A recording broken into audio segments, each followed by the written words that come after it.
Então, pessoal, falar sobre a farmacoterapia voltada para tratar duas patologias que fisiopatologicamente são completamente distintas: depressão e ansiedade. A história dessas doenças é distinta e a forma como elas se expressam é distinta. A particularidade, elas acontecem muitas vezes ao mesmo tempo, uma leva a outra, e a gente usa o termo córbidas, doenças comórbidas, doenças que acontecem em comorbidade. O que isso significa dizer? Significa dizer que o indivíduo ansioso tem grandes chances de tornar depressivo, e o indivíduo depressivo também pode apresentar ansiedade. Então, são doenças diferentes que acontecem ao mesmo tempo, em muitos casos. Mas podem acontecer e acontecem bastante isoladamente. Só depressão, só ansiedade. Por uma felicidade, as duas têm quadros semelhantes. Falta de dois emissores no cérebro. Por quê que a gente descobriu isso? Porque quando as pessoas que tinham depressão e que tinham ansiedade usavam que aumentavam serotonina e aumentavam noradrenalina, essas pessoas ficavam melhor, melhoravam os sintomas de depressão, os sintomas de ansiedade. Então, embora fisiopatologicamente distintas, depressão e ansiedade no sistema nervoso central parecem estar envolvidas em queda dos níveis de serotonina, queda nos níveis de noradrenalina. Ora, gente, se depressão e ansiedade, então, estão envolvidas com queda nos níveis de serotonina e queda nos níveis de noradrenalina, como é que vocês interfeririam nessas duas patologias para melhorar os sintomas, para tratá-las? Aumentar os dois. Aumentar os dois. Aumentar os dois, né? Então eu tenho que aumentar a serotonina e aumentar a noradrenalina, já que o problema é falta delas. E quando nós testamos substâncias que aumentam ou noradrenalina, ou ambas ao mesmo tempo, nós notamos que essas substâncias, esses fármacos, têm sucesso da depressão e da ansiedade. Sucesso total, todas as pessoas que tomam medicamentos que aumentam serotonina ali no cérebro se curam da depressão e da ansiedade? Não. Então, eu não posso falar em todos. Qual é a expectativa? Vocês fazem alguma ideia, gente? De cada 10 depressivos, de cada 10 ansiosos, começam a farmacoterapia usando uma medicação que aumenta serotonina ou noradrenalina. Vocês acham que quantos se curam? deve ser bem baixo, né, professor? Porque o nível de depressivo e ansioso é bem alto. Os números, Olha, né? É o Caio, né? É o Caio? Isso. Eu já conheço a aluno que participa muito, né, Caio? Beleza, a gente até já conhece. Nós temos. Pessoal, é bem melhor que 7 a 8 pessoas de cada 10 respondem bem à primeira escolha, aos fármacos de primeira escolha para tratar a depressão e a ansiedade cronicamente. O problema são esses 2 a 3 indivíduos que não caem num vácuo do conhecimento da farmacologia muito complicado. Fica muito difícil achar uma terapêutica para eles. E muitas vezes esse paciente acaba percorrendo caminhos muito equivocados em termos de terapêutica farmacológica. Mas a grande maioria vai responder bem, aí 80% dos pacientes, pelo menos, vão responder bem à terapêutica de primeira escolha, que são medicamentos que aumentam serotonina e aumentam noradrenalina. Vocês saibam sobre depressão, já que eu não posso fazer, não vai dar tempo de fazer a introdução que eu gostaria. Eu dou esse módulo em pós-graduação, e aí eu tenho 20 horas para falar da fisiopatologia da depressão. Então eu fico, às vezes, um dia inteiro falando de fisiopatologia de depressão e de ansiedade, para depois entrar na farmácia, o que deixa mais interessante, né? Mas aqui a gente faz um resumo disso, porque, né, para falar desses temas. Por que eu escolhi de ansiedade? Tem uma série de transtornos do sistema nervoso central que eu poderia estar discutindo com você agora. Mas a depressão, ela se tornou, no ano passado, a doença, a patologia mais importante do mundo, a mais prevalente no mundo. Vou perguntar qual é a doença que tem mais doentes no mundo? Depressão. Mais que a Covid-19? Covid-19. Qual é a doença mais incapacitante do mundo? Qual é a doença que mais provoca pedidos de afastamento do trabalho? Depressão. E muitas vezes transtornos comórbidos com a ansiedade. A ansiedade tem uns transtornos muito tenebrosos. Eu vou falar um pouquinho deles. Então, pela importância e pela prevalência na população mundial dessas doenças, que se tornam, essas sim, são pandemias, e muito diferente da Covid-19, para as quais nós não temos vacina alguma, nem teremos, e depressão e ansiedade, pelo visto, né, ficar cada vez mais comuns na nossa sociedade, e a farmacoterapia que existe até o momento é ampla, eficaz, mas não trata todo mundo, não trata toda a população. Então, uma parte da população não responde à farmacoterapia de escolha, que são os medicamentos que aumentam a serotonina e noradrenalina. Eu quero que quando vocês pensem em depressão, vocês vão pensar numa estrutura do corpo, do sistema central. Quando vocês pensarem em ansiedade, vocês vão pensar numa outra estrutura do corpo.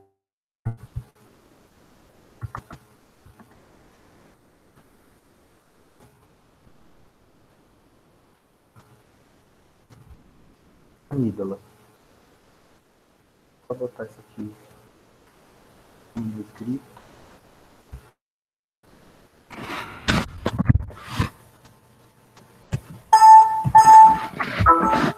Isso fica ruim aqui.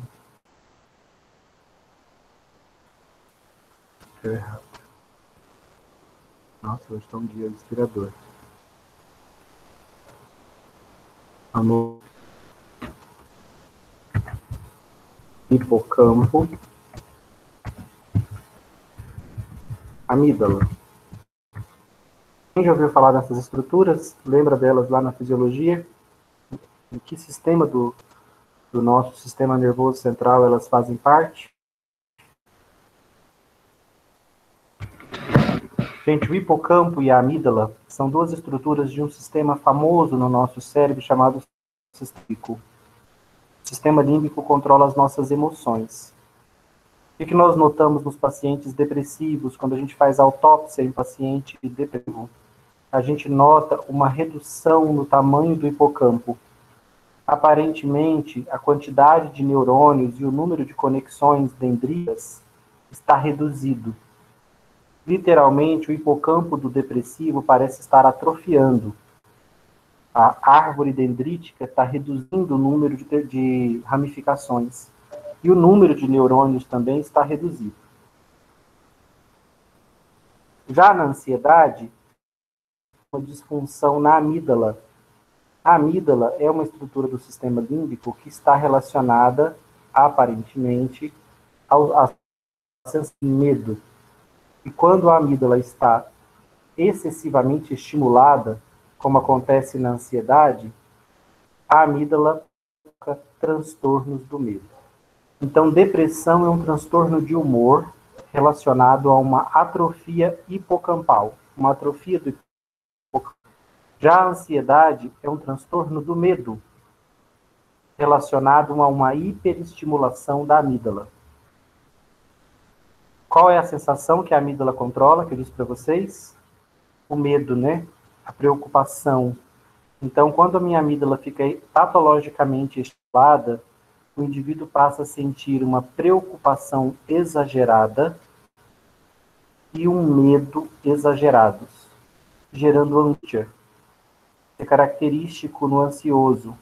E essa angústia provoca sofrimento psíquico, provoca sintomas físicos, taquicardia, tem tremor, tem sudorese, tem insônia, porque ele teme o futuro, ele teme os que a vida oferece para ele teme falar em público, ele tem um medo exagerado de coisas inofensivas, como insetos, ele tem traumas que ele revive e geram nele uma profunda sensação de medo, e a preocupação nele é constante.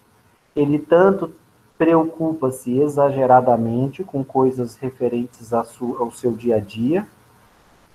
Preocupar-se é anormal, o problema é preocupar-se de uma forma patológica, né? De uma forma limitadora, que gera sofrimento psíquico, que gera angústia. E o ansioso vive com essas duas sensações em exagero. Eventualmente, o ansioso pode ter um ataque de medo, conhecido como ataque de pânico, que pode ou não fazer parte de um transtorno do pânico, de uma síndrome do pânico. Ela pode fazer parte de outros transtornos de ansiedade, como, por exemplo, o transtorno de estresse pós-traumático, que também é um transtorno de ansiedade. No finalzinho, se der tempo, eu vou falar um pouquinho de cada. Esses episódios de ataque, de pânico, ou seja, um episódio de medo exacerbado, de preocupação, em que o indivíduo tem certeza de que vai morrer.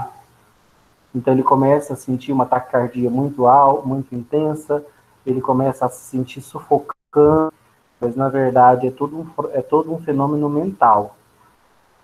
Nesses quadros de ataque, que o indivíduo patologicamente ansioso pode ter, vez ou outra, ele vai ser sedado com sedativos hipnóticos, que nós vimos há pouco, na aula passada, né?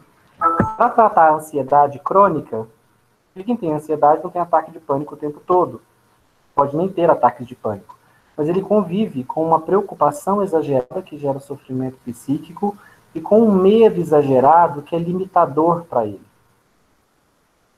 Pode chegar ao ponto dele não conseguir sair de casa, dele ir público, dele ter medo de locais onde tem aglomerações de pessoas.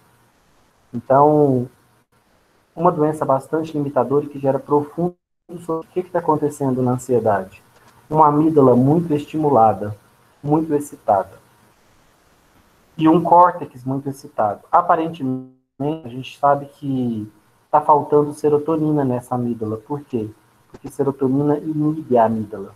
Então, se eu aumentar a serotonina na amígdala, eu vou deprimir essa preocupação excessiva e esse medo exagerado. Então, por isso, os medicamentos que aumentam serotonina, eles inibem essa amígdala.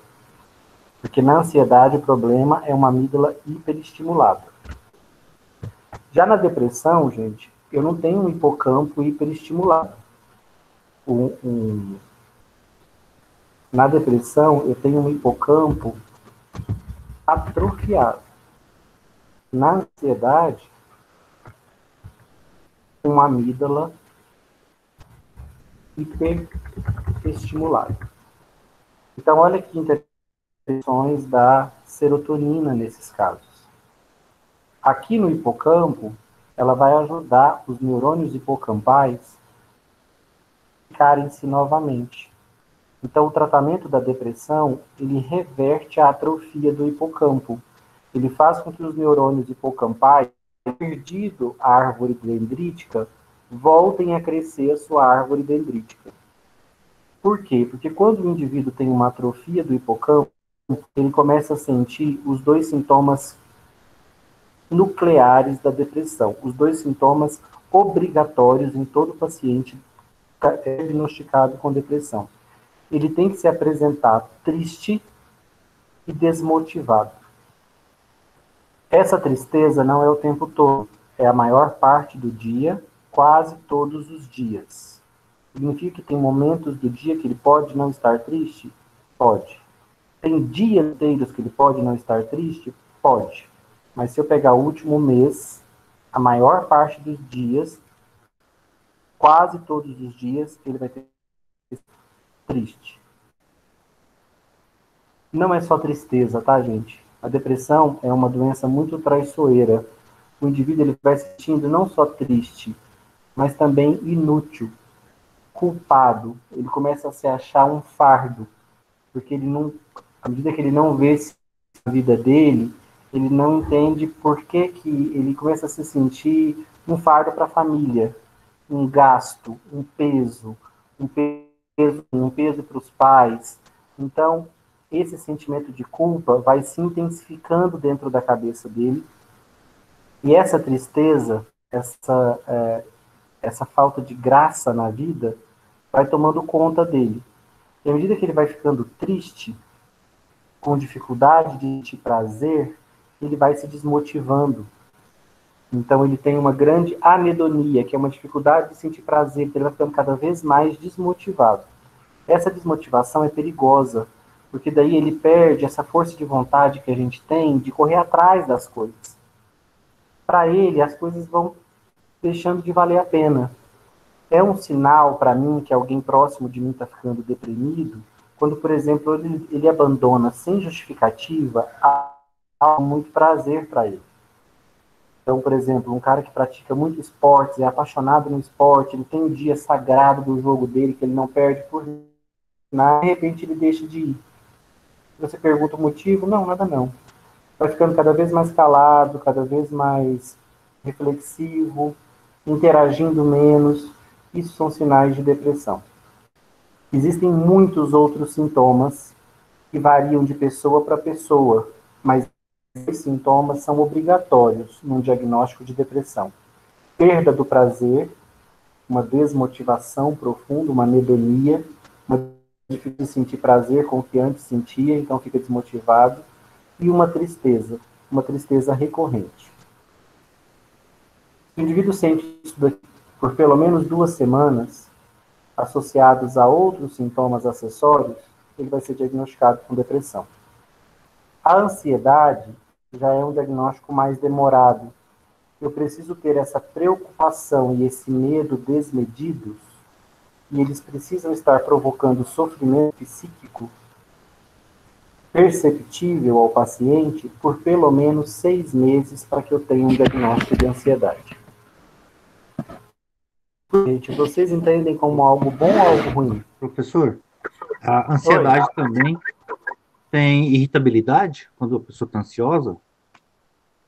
Não. A ansiedade, sim. A depressão. Eu tenho até um slide bem bacaninho aqui, deixa eu ver se eu acho ele. Vou usar um pouquinho mais aqui. Olha eu, gastando tempo que eu não tenho. Observem um hipocampo, a árvore dendrítica, que é o corpo celular de um neurônio. Olha que árvore dendrítica ramificada. Olha só, o tanto de conexões dendríticas no corpo celular de um hipocampo saudável. Olhe um hipocampo deprimido. Olha a árvore dendrítica, como está reduzida. Olha as conexões sinápticas, como foram limitadas. É por isso, gente, que o tratamento com antidepressivos não surte efeito de um dia para o outro. E por isso que muita gente abandona o tratamento. Porque ele precisa tratar por semanas e até por meses. A expectativa é que eu comece a ver resposta para o paciente depressivo depois de pelo menos 2 semanas de tratamento. Mas pode demorar 8. Eu tenho uma janela aí de 2 semanas para eu começar a ver a resposta. Por que que demora tanto, professor? Porque eu tenho que pegar essa árvore dendrítica atrofiada e estimular o crescimento dessa árvore dendrítica e dessas conexões sinápticas novamente. Eu tenho uma alteração plástica do nervoso central e ela não acontece de um dia para o outro. Sobre os sintomas nucleares, né? Deixa eu achar aqui um slide que eu tenho bem bonitinho. Eu tirei de um livro.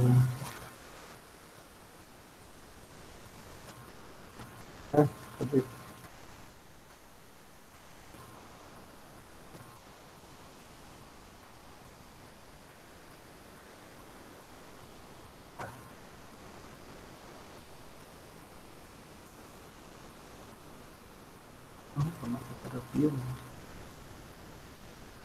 Achei.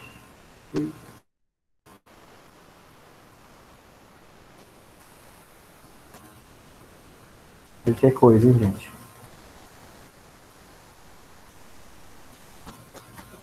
Nossa, tudo isso para chegar aqui. Então, ó, na ansiedade, o indivíduo apresenta uma preocupação que gera psíquico e ele também tem o medo exacerbado, que vai gerar angústia. Isso vai gerar uma fadiga física e mental, de concentração e de memorização, distúrbios do sono, irritação, uma profunda irritabilidade, você perguntou aí, especialmente agravada quando ele tem dificuldade de dormir. A falta de sono, a insônia, agrava a irritabilidade que esse paciente já tem por estar com essa sensação de preocupação constante. Nem preciso dizer, né, gente, tensão muscular, esse paciente sofre cefaleia tensional, porque ele é travado, meus ombros, trapézio, tudo travado, dolorido, porque ele fica assim, sem perceber, compulsões, inclusive alimentares, bebida por bebidas alcoólicas, esquiva fóbica. O que é esquiva fóbica, gente? É uma pessoa que desenvolve um comportamento. Você chega, toca no ombro dele, ele reage como se estivesse sendo atacado, uma reação de susto, de medo, que tem um transtorno do medo. Os transtornos de ansiedade são transtornos do medo, né? E, eventualmente, ele pode ter um ataque, né? Um agravamento desse do medo. Aí ele tem um ataque de terror, uma sensação de morte iminente, que é um ataque de pânico. É um agravamento desse medo e dessa preocupação controlados que caracterizam a ansiedade. Então, sim, irritabilidade. Me lembra de falar uma coisinha sobre irritabilidade na depressão. O depressivo normalmente não é irritado, né? Mas o depressivo, ó, além dos sintomas cruciais, né? Obrigatoriamente um depressivo vai se apresentar deprimido, humor deprimido, vazio, sem esperança, choroso e em crianças irritável. Tá? Então, cuidado. Na criança, a depressão não se manifesta como no adulto, que fica choroso, triste, desesperançoso. Um sentimento de vazio, de culpa. Não. Na criança, ela fica zangada, persistentemente irritada, inclusive agressiva. É esse transtorno aqui, ó. Transtorno disruptivo da ação do humor. É a depressão infantil. Muito triste, viu, gente? Essas crianças acabam em internação psiquiátrica, porque elas têm explosões de agressividade com outras crianças, com os professores, com os pais, e entre uma explosão de raiva, entre uma agressividade e outra, elas são persistentemente irritadas e mal-humoradas. É um transtorno depressivo, né? Embora pareça de ansiedade, não é um transtorno depressivo. Outros sintomas podem, além do humor deprimido, só um pouquinho, acentuada diminuição do interesse, do prazer em todas ou quase todas as atividades diárias. Então, esses são os sintomas cruciais, nucleares da depressão. Essa falta de prazer, de interesse, essa desmotivação e a tristeza. Mas fadiga, falta de energia. E o depressivo tem uma característica muito interessante. Insônia em alguns casos, outros depressivos têm hipersonia, dorme o dia inteiro. Tem gente que fica agitada, tem gente que fica psicomotor, que fica lenta, que fica parada. Tem gente que tem perda de peso quando está depressivo, tem gente que tem ganho de peso, aumenta o apetite, tem gente que diminui o apetite, para de comer. Então, os sintomas os acessórios da depressão variam de pessoa para pessoa. Inclusive, posso ter sintomas opostos. Ganho de peso, perda de peso. Muito sono, insônia. Então, posso ter sintomas opostos. Mas o humor deprimido, triste, a falta de esperança, a desmotivação, a perda do prazer, esses dois sintomas são obrigatórios em um paciente deprimido. O que você ia perguntar? Professor, é o seguinte, se retirar as amígdalas, no caso da ansiedade. Nós temos alguns casos de indivíduos que a gente não retira, né? De maneira nenhuma. Do sistema nervoso central. Mas algumas pessoas, por exemplo, que que têm tumores no sistema nervoso central, algum acidente grave, acabam fazendo uma cirurgia e retirando. O que nós percebemos nas pessoas que tiveram o hipocampo retirado? Elas perderam a memorização. Não memoriza mais nada. Eles se lembram do que eles já viveram, mas do momento que tira o hipocampo para frente, não guardam mais nenhuma memória. Então, eles vão se lembrar das pessoas que eles conheceram até o dia que eles tiveram a retirada do hipocampo. Após a retirada do hipocampo, as pessoas que eles conhecerem depois disso, eles não vão se recordar mais delas. Não memoriza mais. Então, o hipocampo está relacionado à memorização. Claro, o paciente vai ter vários outros déficits relacionados ao humor, porque o hipocampo está envolvido também no humor, além de estar envolvido na memorização. Já a amígdala, ela é importante nessa nossa resposta de ansiedade e medo. Então, ao perdê-la, eu vou perder as minhas respostas de ansiedade e medo.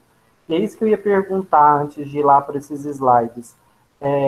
Ansiedade e medo, vocês entendem que seria ótimo? Vou tirar minha amígdala então, se fosse possível, né? Fazer uma cirurgia e retirar a amígdala do meu cérebro, porque essa amígdala aqui, tá? Estou confundindo. Você falou de retirada de amígdala, acho que deve estar pensando na amígdala, essa que nós temos na garganta, não é isso?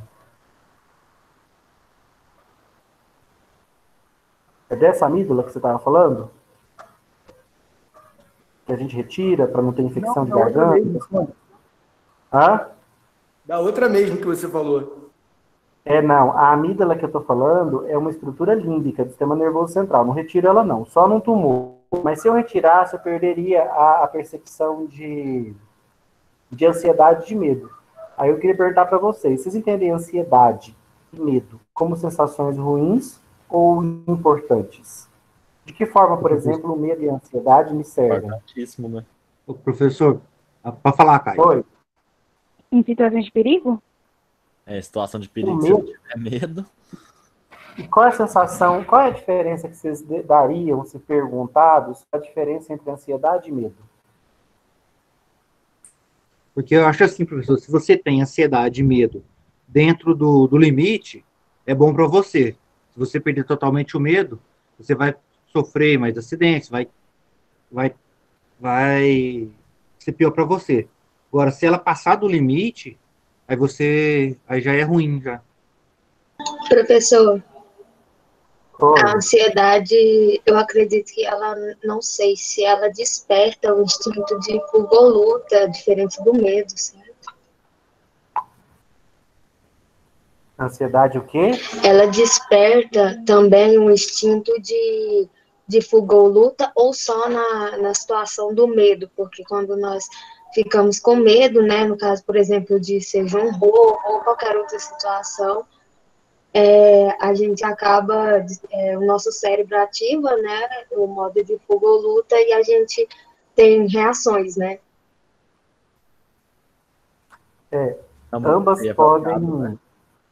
Ambas podem ativar a reação de fuga e luta, mas o medo vai ativar mais. Primeiro, antes de eu falar sobre medo e ansiedade, mostrar para vocês aqui, ó, gente, essa foto é maravilhosa do sistema límbico. O sistema límbico é o símbolo, são estruturas bilaterais, tá? Elas têm nos dois hemisférios do cérebro. Então, tem um giro do símbolo esquerdo e direito, amígdala esquerda, parece uma azeitoninha, uma pequena área do cérebro que controla o medo, e o hipocampo, a área que controla e a memorização, também existe dos dois lados do cérebro.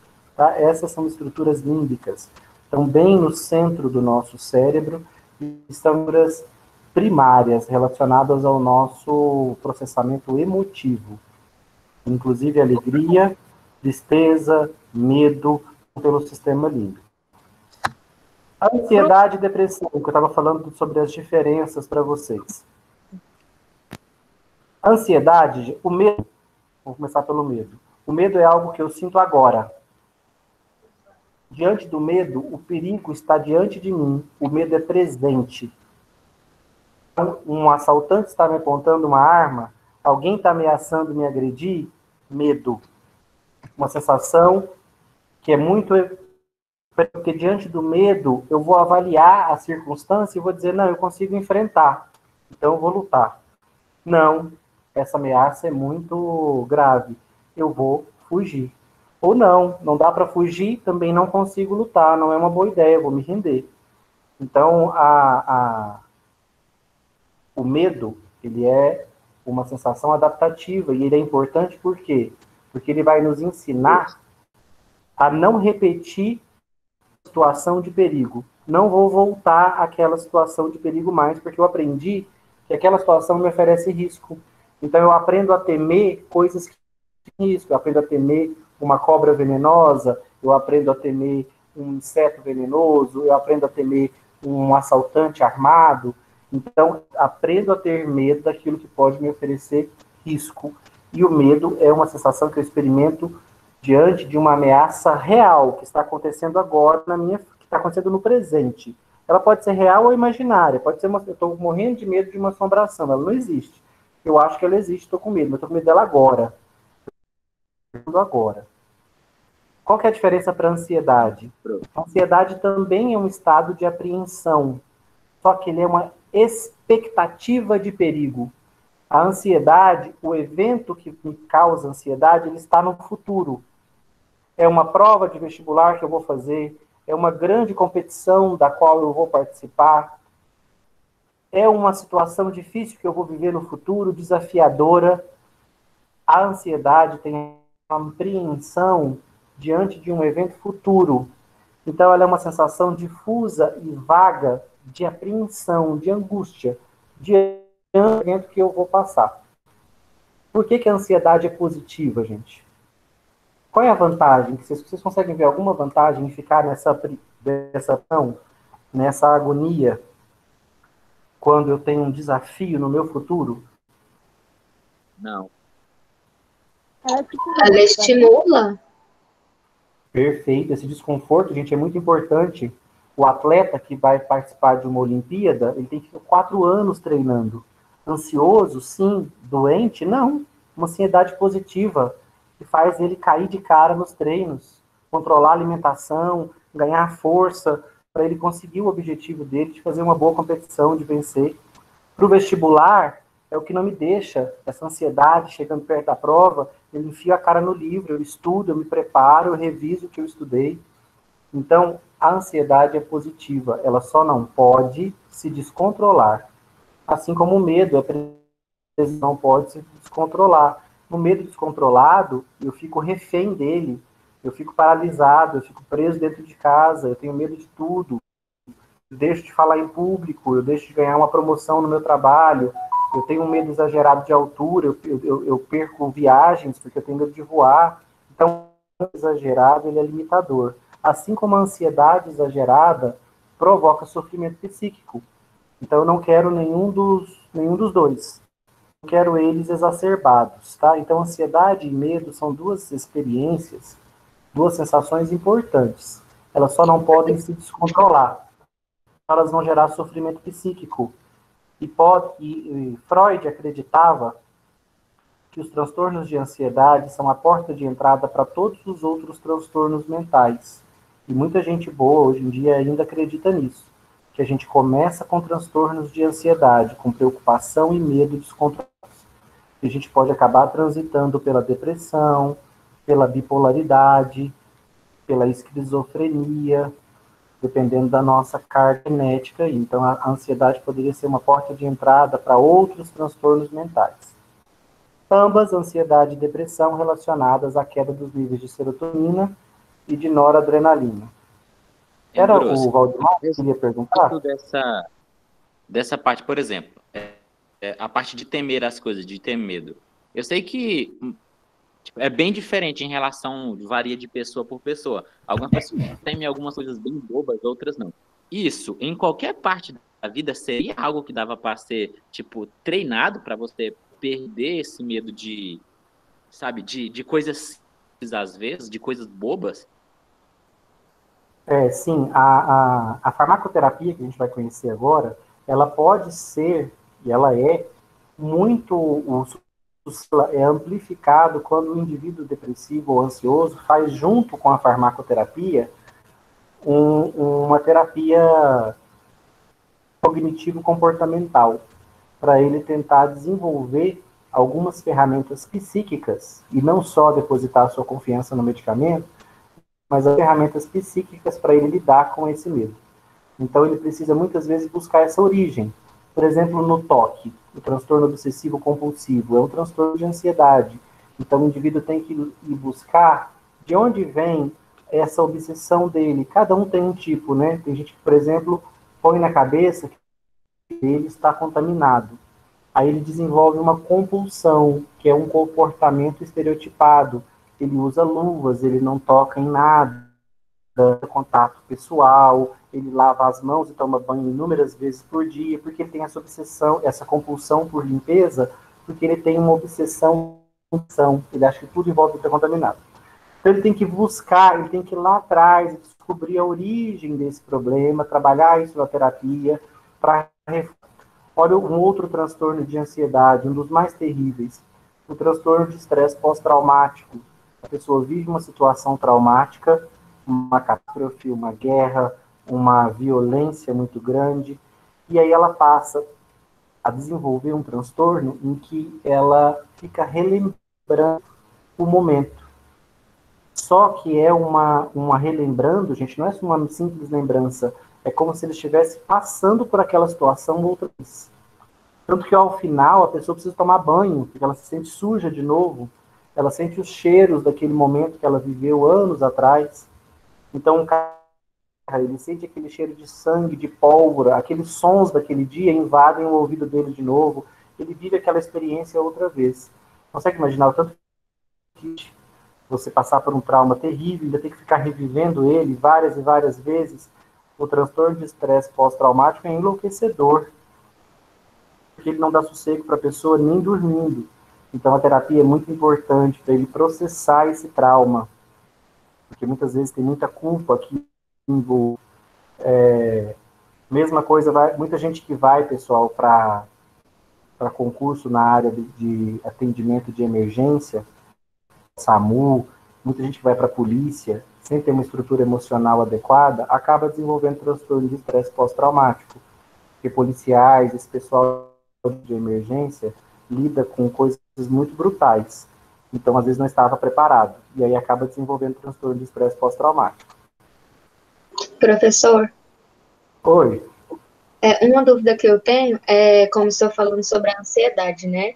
Por exemplo, há pessoas que, como o senhor falou, às vezes vai fazer, ainda que seja um concurso, uma prova, por exemplo, uma coisa que estudou a vida inteira, para fazer uma medicina da vida, essas coisas, e um objetivo que se preparou durante muito tempo e tal, a pessoa fazer uso, por exemplo, de um ansiolítico na intenção de controlar essa ansiedade, no caso, então não seria adequado, né? Porque eu não sei, se não me fala, se ela atrapalha ou não no desempenho do cérebro, porque se ela deprime o sistema nervoso, aí a pessoa então não vai estar com a atividade cerebral plena, a todo vapor, vamos dizer assim, meio que aquele esqueminha do frito, né? Tipo assim, como que ela vai estar com o raciocínio pleno para realizar, por exemplo, uma prova, essas coisas? É o que eu gosto muito de falar sobre a ansiedade não patológica, Renata, porque muita gente se diagnostica com ansiedade. Ah, eu tenho crise de ansiedade. Ah, eu sou cronicamente ansioso.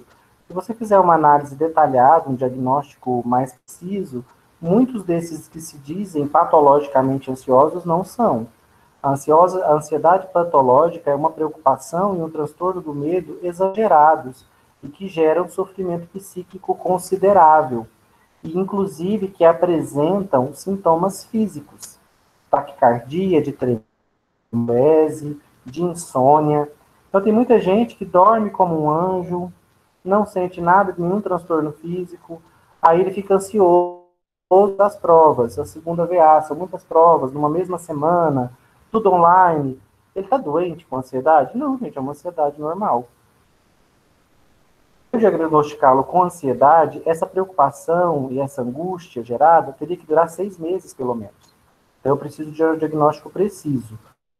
Porque qualquer medicamento tomado, gente, sem o diagnóstico, sem a doença, é um erro, é uso irracional. Só devo usar medicamentos ansiolíticos se eu tenho um transtorno de ansiedade. Ansiedade generalizada, ansiedade social, fobias, transtorno de estresse pós-traumático, síndrome do ou TOC, transtorno obsessivo compulsivo. Esses são os 5 transtornos de ansiedade que existem. Se eu não tenho nenhum deles, não tem por que eu fazer uso de um ansiolítico antidepressivo. Da mesma forma, se eu não tenho nenhum transtorno de depressão detectado, a depressão demanda menos tempo. Basta 2 semanas apresentando sintomas depressivos, o indivíduo já pode ser diagnosticado com depressão.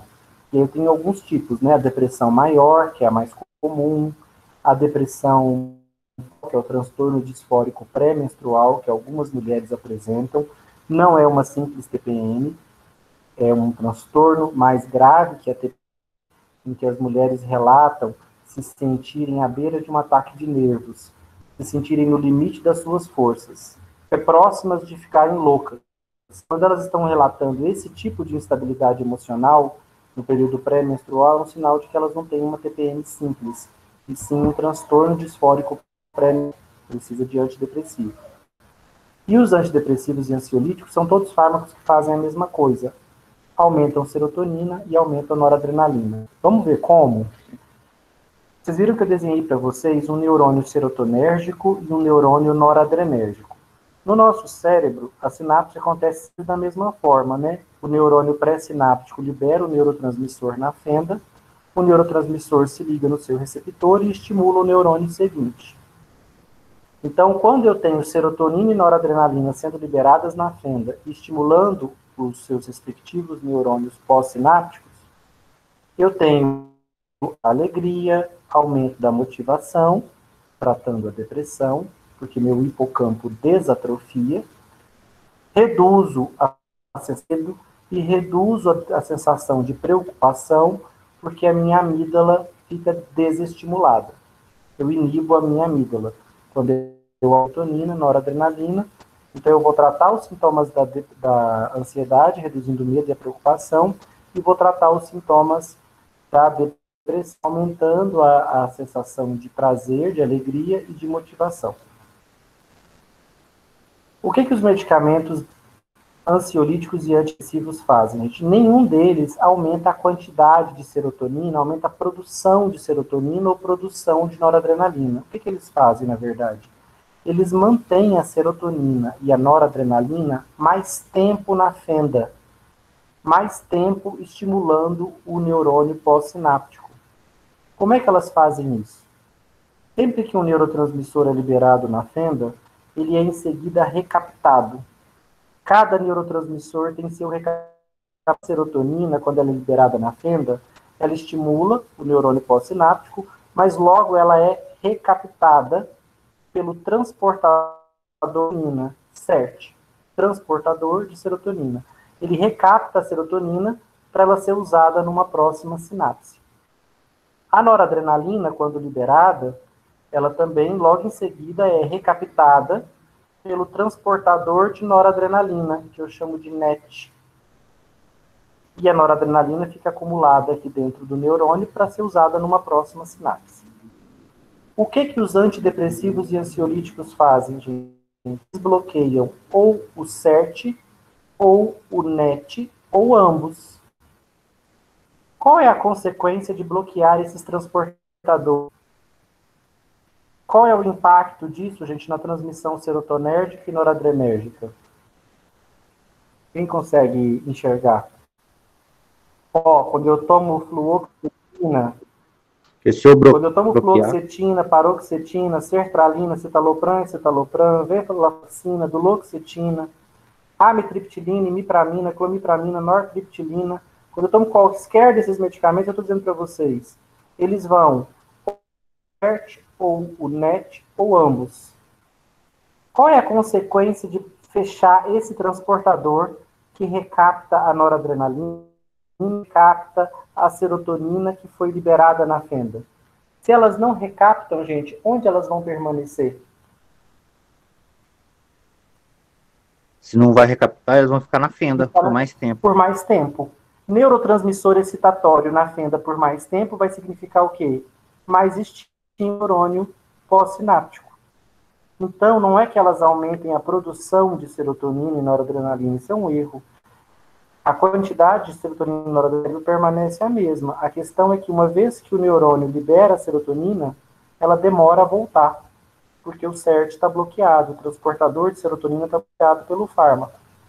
Uma vez que a noradrenalina é liberada, ela demora a voltar, porque o NET está bloqueado. Então, o que eu faço com esses fármacos é manter noradrenalina e serotonina por mais tempo na fenda. E esse tempo maior delas na fenda é suficiente para eu inibir a minha amígdala, que está muito estimulada, reduzindo o medo e reduzindo a preocupação. E para eu promover crescimento do meu hipocampo, que estava atrofiado, revertendo a tristeza e a desmotivação, ou seja, gerando satisfação, recompensa, motivação, prazer, restaurando o humor do indivíduo e reduzindo o transtorno de medo sentido. Professor, tá cortando muito. Gente, se tiver, tá para todo mundo? Pensei que era só para mim. Também, estava cortando muito. Tomara que na gravação não esteja. Qualquer coisa, conseguiram acompanhar essa questão de captação de serotonina e noradrenalina ou não? Eu só não Mais ou consegui menos. a função que cortou. Tá, vamos de novo.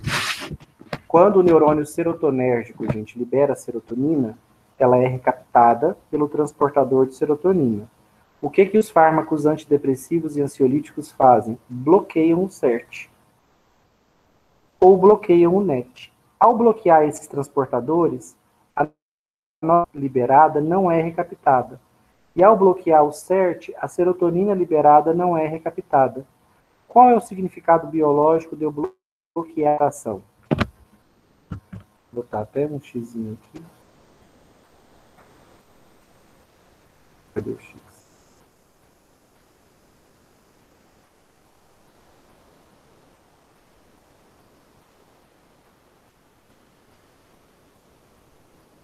Qual é o significado biológico de eu bloquear essa recaptação?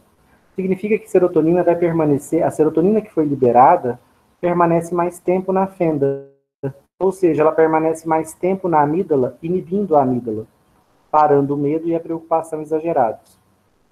Quando eu bloqueio a recaptação de serotonina, ela fica mais tempo na fenda, também ajudando a bloquear a sensação de preocupação exagerada. As duas juntas, no hipocampo, vão ajudar o hipocampo a reverter essa atrofia. E a sensação de tristeza e de desmotivação vão passar. O indivíduo vai voltar a se sentir feliz e voltar a se motivar, a sentir prazer nas coisas que ele faz. Com isso, eu trato depressão e ansiedade. Duas doenças que provocam profundo sofrimento e que abalam bastante as relações do indivíduo, não só as relações pessoais, familiares, mas também com amigos, as relações no trabalho, são duas doenças bastante limitantes. Uma curiosidade, gente. Quando o antidepressivo aumenta a serotonina e aumenta a noradrenalina no cérebro, quando ele aumenta as duas, obrigatoriamente, tá? Quando ele aumenta as duas, especialmente quando ele bloqueia o NET, ou seja, quando ele aumenta a noradrenalina, ele também trata a dor neuropática. O que vocês vão escrever sobre dor neuropática? Vocês vão escrever a palavra exagero. A dor neuropática, gente, é um quadro de dor exagerada. Exagerada de que forma? Eu olho para a lesão, ok, há uma lesão, então tem que ter dor. Só que a dor que o paciente me relata, ela é muito mais intensa do que a lesão justificaria. Então eu fico questionando, mas a lesão não está tão grave, a inflamação não está, e o paciente está relatando muita dor. Essa dor exagerada, desmedida, ela é uma disfunção do sistema, é uma alteração nas próprias vias de transmissão e processamento da dor. Por isso que essa dor é exagerada, a dor neuropática. Os antidepressivos que bloqueiam especialmente a recaptação de noradrenalina, que aumentam noradrenalina na medula espinhal, eles também tratam a dor neuropática. Então, quando vocês virem que o medicamento também bloqueia NET e aumenta a noradrenalina, podem pensar nele também como um fármaco analgésico para dor neuropática. Há uma doença bastante comum atualmente, que ainda está sendo estudada, chamada fibromialgia. Na fibromialgia... Professor, Oi? deixa eu te cortar para perguntar se o resto ainda está travando, porque para mim ainda continua travando bastante. Tá travando? Ai, gente, vamos... Tem que eu não sei como é que Consegue consegue. entender as palavras, mas aí você continua e trava. Não sei se o resto Trava, tá né? assim. Engraçado, a hora que vocês falam comigo, eu ouço normalmente, corrigir, não sei o que é o problema. Se é na Eu internet não de vocês, a minha. Porque nesse momento que vocês falam comigo, eu ouço normalmente. Tipo assim, você fala, começa a falar, e trava. Você termina de falar e trava de novo. Parece que vai, tipo, a cada um minuto vai travando, sabe? Vai bloqueando, né? Eu entendo, fica impossível assim, né, gente? E para mim a minha internet até que aparentemente está normal. Mas essa questão da dor. A dor neuropática é uma dor exagerada. Eu olho para a lesão não justifica a intensa que o paciente diz está sentindo. Quando o meu antidepressivo bloqueia o NET e aumenta a noradrenalina na medula espinhal, ele também apresenta um efeito analgésico para a dor neuropática. Aí o que eu estava falando era da fibromialgia. A fibromialgia é uma doença, e quando eu olho para o tecido do paciente, o tecido não tem lesão. Na fibromialgia, a pessoa tem dor, e eu vou investigar para ver onde é que está machucado, né? Onde é que está a lesão que está provocando aquela dor, e eu não encontro. Que relata dor. Então, é um quadro em que há uma disfunção do próprio sistema nervoso na percepção da dor, gerando um quadro, de, às vezes, gente, aguda, insuportável. Esses medicamentos que aumentam a noradrenalina, porque fecham o NET, além de serem antidepressivos, além de serem ansiolíticos, tratam essas síndromes dolorosas exageradas, tratam a dor neuropática. Tá? Neuropatia diabética provoca uma dor neuropática intensa, fibromialgia. Então, essas doenças são tratadas também por antidepressivos, reduzindo a percepção exagerada de dor, que é característica da dor neuropática. Mas, para isso, não basta que ele bloqueie o SERT, ele aumente serotonina na fenda.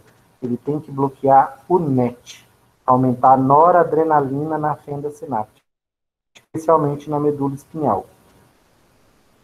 Mesmo com esses cortes, conseguiram entender essa ideia da dor neuropática? E que os fármacos que aumentam noradrenalina na fenda tratam a dor neuropática? Sim. Sim, entendi. Só repete, por favor, essa parte da diabética relacionada à dor neuropática, que eu não consegui escutar direito. Tem um quadro de diabetes chamado apatia diabética, que é quando o diabetes começa a prejudicar os nervos periféricos, a danificar os nervos periféricos. E aí, no quadro, o paciente relata muita dor. Os antidepressivos e ansiolíticos nesse paciente vão reduzir a percepção dessa dor. Vocês vão reparar na prática clínica de vocês, pessoas que reclamam de muita enxaqueca, de muita dor de cabeça, elas começam a tomar os antidepressivos e aí elas relatam para você que a dor de cabeça sumiu. Falam, nossa, eu tinha tanta dor de cabeça, eu tinha tanta enxaqueca, e aí ela começa a tomar o medicamento, ela começa a tomar um desses medicamentos para tratar depressão ou ansiedade. E aí ela te relata, nossa, desde que comecei a tomar esse medicamento, nunca mais tive, porque eles também têm um efeito analgésico. Tá? Então eles podem ajudar a reduzir a percepção de dor no paciente, especialmente se eles bloqueiam o NET, ou seja, se aumenta a noradrenalina na fenda. Vamos falar dos fármacos para a gente fechar? Vocês viram que eu escrevi aqui primeira escolha, tá? O Quem primeira escolha para tratar depressão e ansiedade? São fármacos que eu vou chamar de IRS, inibidores seletivos da recaptação de serotonina. Deixa eu pôr aqui o nome deles. Inibidores seletivos da recaptação de serotonina. Fala para mim, gente, esses medicamentos são a fluoxetina,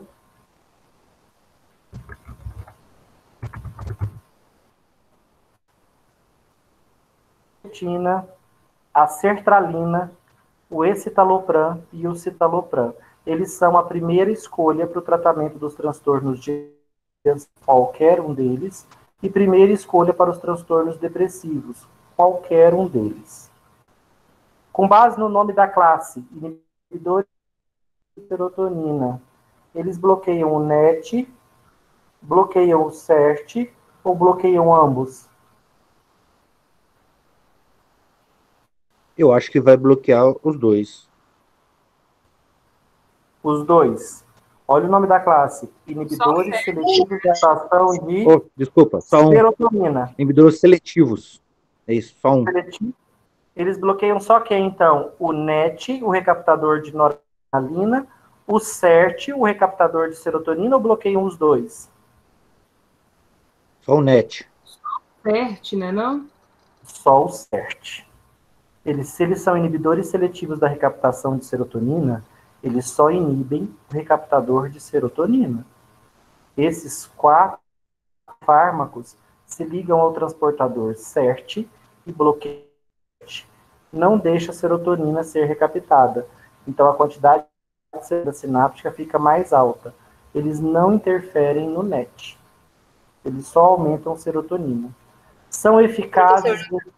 Analgesia, né? Gera analgesia, então? Sim ou não? Não gera. Não gera. Não gera. Não bloqueou o NET. Então, eles não são analgésicos. Eles só trabalham na ansiedade mesmo, né?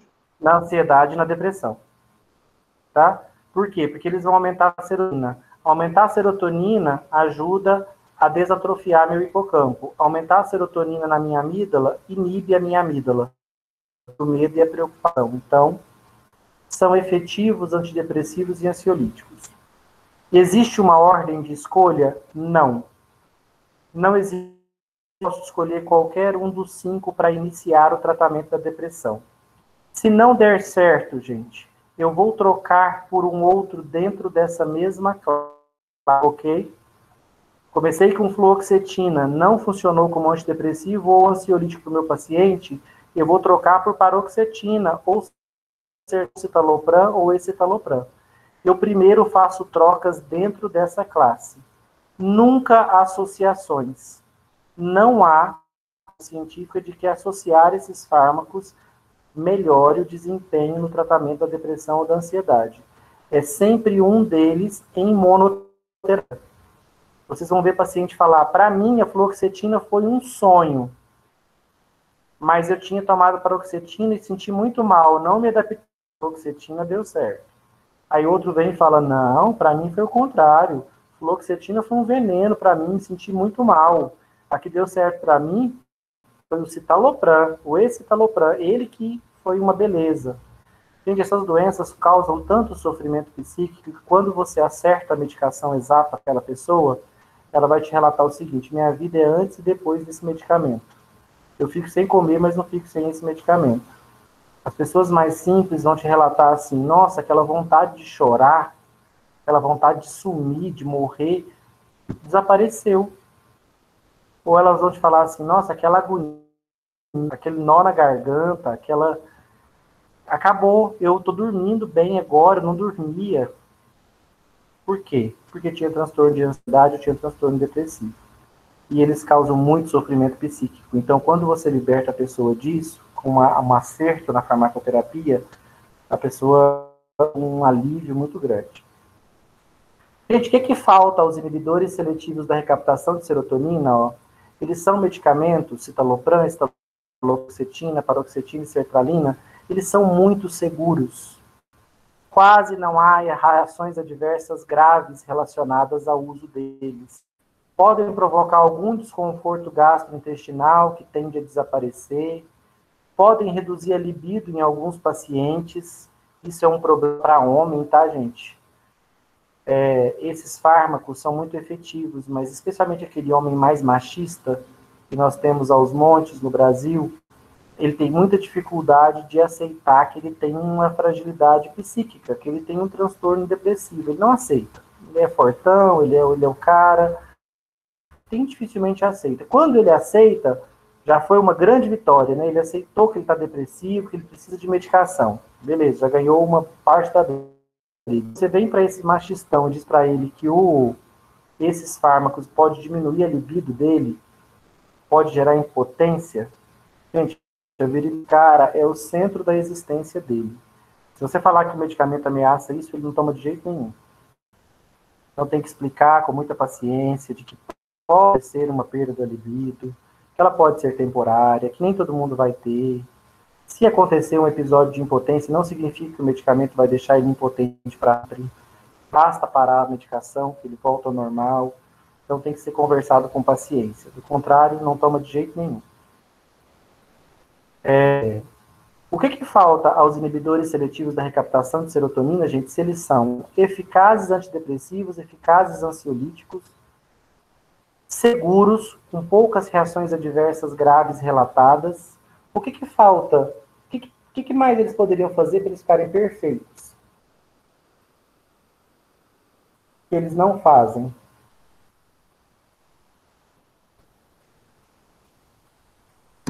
Eles não tiram a dor neuropática? Não tira a dor neuropática por quê? Não inibem o NET e não inibem a recaptação de noradrenalina. Noradrenalina. Concorda comigo que ficaria perfeito se eu tivesse uma classe de inibidores seletivos da recaptação de serotonina e noradrenalina? Fármacos que bloqueassem ao mesmo tempo o CERT e o NET. Eles tratariam a depressão, a ansiedade e ainda a dor neuropática. Eles existem? Existem. Os inibidores seletivos da recaptação de serotonina e noradrenalina. Atualmente nós só temos 2 no mercado, a venlafaxina e a duloxetina. Até muito pouco tempo atrás eles ainda estavam protegidos por patente, então poucas pessoas tinham acesso a essa medicação. Elas custavam mais de R$300. Agora, felizmente, por fim, a duloxetina perderam patente. Então caíram bastante de preço. Ainda são mais caras que todos os demais, mas caíram bastante de preço. A classe média baixa pode comprar venlafaxina e duloxetina. As pessoas mais pobres ainda pesaria no orçamento delas. Porque essas medicações aqui, já estão sendo distribuídas pelo SUS. Você consegue, não todas, vai depender da relação de medicamentos essenciais do estado, mas pelo menos fluoxetina está na lista de medicamentos essenciais da grande maioria dos estados, se não de todos. E está na REM, que é a Relação Nacional de Medicamentos Essenciais. Essas duas não. Tá? Muito dificilmente vocês vão achar um estado que esteja distribuindo elas gratuitamente para a população. Mas são, gente, uma evolução dos inibidores seletivos da recaptação de serotonina.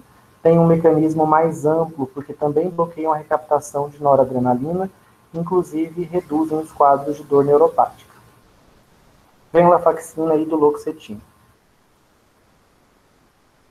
Nós terminarmos, gente, só mostrar aqui para vocês, né? Venlafaxina, cetina. Olha o perfil de efeitos adversos. Muito brando. Se vocês olharem da duloxetina, no estudo clínico, é um espetáculo. Perfil de reação e efeitos adversos. 0 em tudo. Um fármaco muito impressionante. Mas ainda novo, um pouco mais caro. Não significa... professor, significa que se eu usar inibidor da recaptação de serotonina e noradrenalina, só de serotonina, né? Fluoxetina, estou usando um medicamento ruim? De jeito nenhum. São excelentes medicamentos. A questão é que eu tenho, inclusive, já disponível no mercado um avanço. Mas como esses medicamentos aqui são novos, são bastante novos, eles ainda não são considerados a primeira escolha. Eu preciso de mais tempo deles no mercado para eu ver se eles realmente são isso tudo. Já vou finalizar, tá, pessoal? Vou finalizar falando dos tricíclicos. Tricíclicos são muito conhecidos. Amitriptilina, imipramina, clomipramina, nortriptilina. Vocês certamente já ouviram falar dele. Antidepressivos tricíclicos. Eles são mais antigos que os inibidores seletivos da recaptação de serotonina. Qual é a boa notícia? Eles são captação. Eles são inibidores da recaptação de serotonina e de noradrenalina. Uai, então eles se parecem com quem, gente?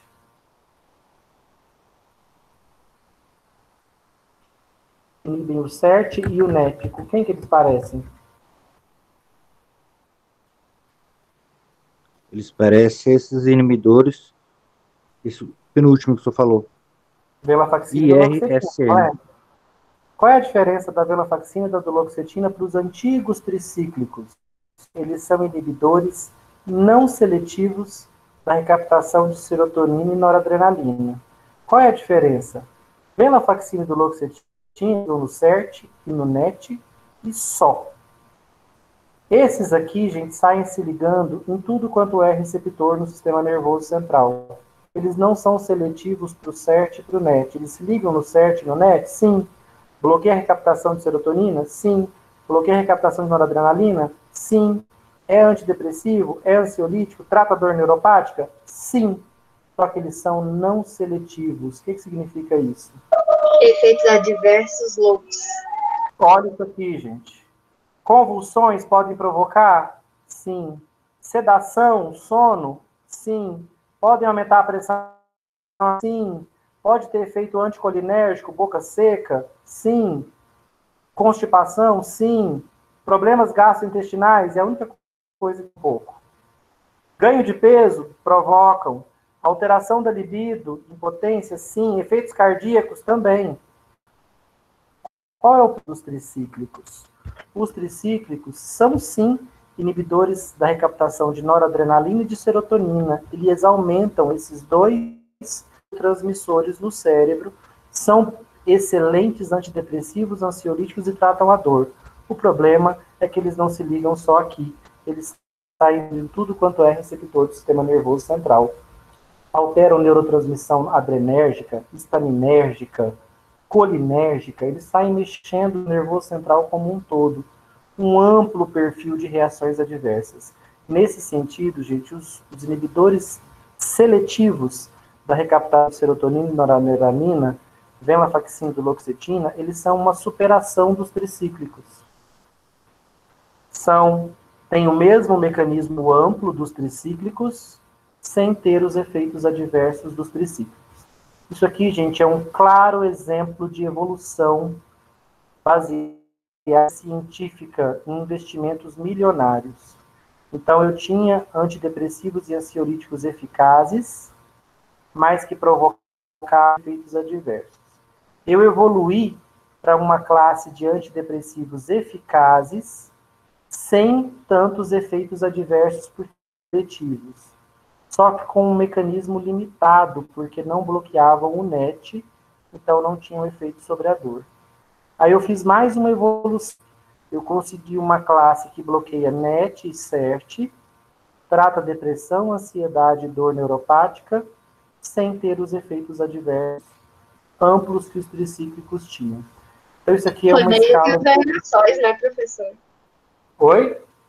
Foi meio parecido com os aerossóis, pelo fato de ter mudado apenas a via de administração e inibir tantos efeitos adversos, né? Isso, o aerosol foi uma mudança na via de administração para deixar o efeito limitado no pulmão, né, dos anti-inflamatórios esteroidais. Aqui foi uma evolução para eu conseguir um efeito mais preciso, no sistema mais amplo, ou seja, e noradrenalina, sem ampliar a reação adversa. Eu consegui isso com a venlafaxina e duloxetina, mas elas ainda não são primeira escolha. A primeira ainda são os inibidores seletivos de recaptação de serotonina. Por quê? Porque numa relação de custo, esses aqui ainda me saem mais baratos. E para a população, inclusive eles de graça. É raro você ver citalopram e escitalopram e sertralina na rede pública, gratuito. Mas fluoxetina e paroxetina já vê. Quem quiser consultar a relação de medicamentos essenciais do município de Anápolis, você consegue consultar e você consegue ver qual desses 5 o município de Anápolis distribui gratuitamente para a população. Posso consultar a lista de medicamentos essenciais do estado de Goiás, para ver os hospitais estaduais, quais desses eu consigo de graça. E posso consultar a Rename, para ver quais desses medicamentos o Ministério da Saúde envia para os estados e para os municípios. Faltou, gente, eu falar só de mal e de atípicos, tá? Vou falar deles na próxima aula. Uma pena não ter terminado agora, que fica em vídeos diferentes, em áudios diferentes, mas paciência. Eu falo dos imal e dos atípicos na próxima aula. Aquele no começo da aula me fez falta agora.